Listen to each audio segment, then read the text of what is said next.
In May this year, about 2/3 of structures at the Kantamanto market went down in flames.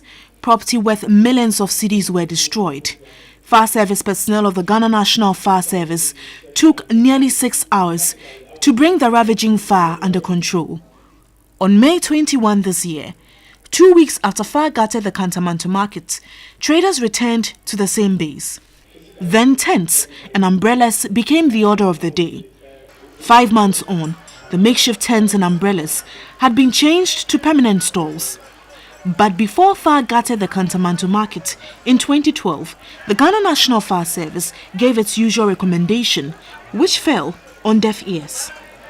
Last year, fire gutted the Kantamanto market, and the fire service gave its recommendations through its report. Almost a year on, nothing has really changed. Accessibility to the market is still a challenge. Illegal connections are ongoing. And this, the fire service believes, will be an endless challenge if recommendations in its report are not adhered to. When the fire service team went round the market to monitor and observe if the safety and precautionary measures the service gave had been adhered to.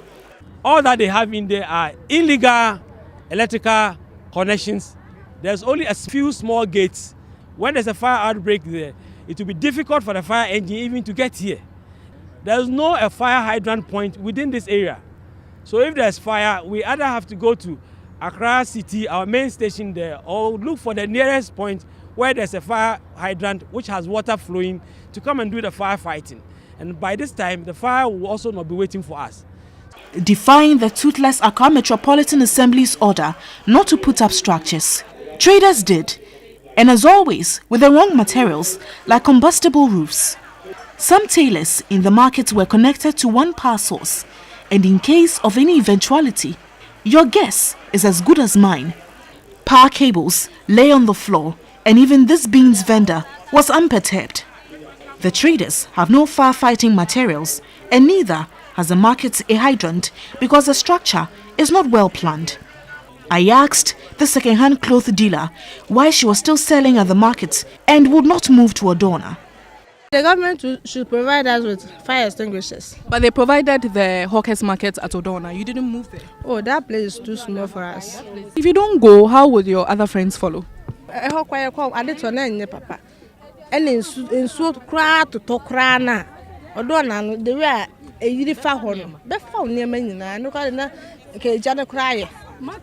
Although the fire service is poised to deliver, it is handicapped. Are you handicapped in any way? Well, if it comes to firefighting, yes, because those recommendations are not implemented. We keep saying that we need to struggle before we assess wherever the fire is. If those recommendations was implemented, I believe strongly that most of those fires would have been averted. They wouldn't occur for the first place. But I will not be able to talk for the EMA. They know why those recommendations are not implemented. I believe they are in the position to say why those recommendations have not been implemented. So, sources close to TV3 indicates the AMA has a lot to show for its parts of the bargain. There will be no end in sight to fire outbreaks at Kantamanto if the recommendations by the fire service is not implemented. The service hopes to hold a stakeholders meeting to push for the right thing to be done.